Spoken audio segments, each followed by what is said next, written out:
God calls the people to seek the shalom, the flourishing of their place, even while in exile, even while they're hurting, even when they're angry at the systems and rulers around them, because the flourishing of your city is tied to your own flourishing. D.C. is about as Empire City you can get. Political power lives here. Policies are passed here. Protests are regular here. Violence happens here too, in the streets and in the halls of Congress. We've named before policy and budget decisions that gut all of the supports for the least of these, the very ones Jesus said he was with and among, to go along with the other exercises of violence across the country, removing people from families, disappearing them off the streets, from workplaces and churches and even school graduations. It is hard to see. It is hard to stomach and even harder to know how to stand up to know how we seek flourishing in the face of such reckless hate.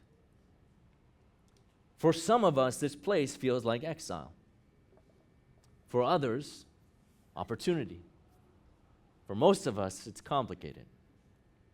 The call is the same. Seek the shalom of this place. Thanks be to God, the Spirit does not leave us on our own. Even this weekend, there have been other gatherings too of people of faith, of conscience, of goodwill, showing up on behalf of their migrant family, loved ones, and neighbors, their elderly neighbors, their poor or unhoused or sick neighbors, to challenge oppressive policies and the politicians who push them, proclaiming dignity when the world refuses to see it. We gather as the people of Jesus to seek a different kind of power. It is the power of shalom. It is the power of peacemaking.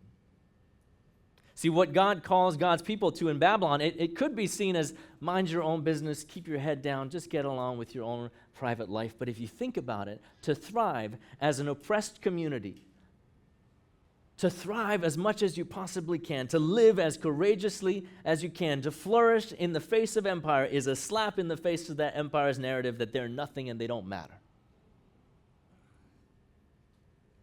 And similarly, I would suggest that the Jeremiah 29 call for us here today isn't just to put our heads down and keep the peace.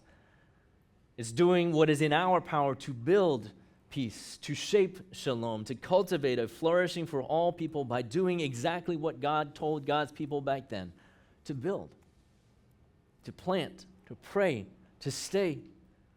For us, that may look like showing up and speaking out, or protesting where we must and protecting who we can and partnering where good work is happening and naming evil when we see it and not letting our silence be complicity. It's not about making peace with injustice, but making peace in the midst of injustice.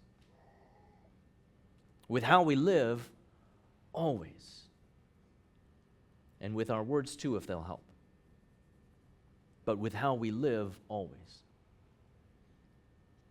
We don't worship false kings, nor any king but Jesus, the Prince of Peace.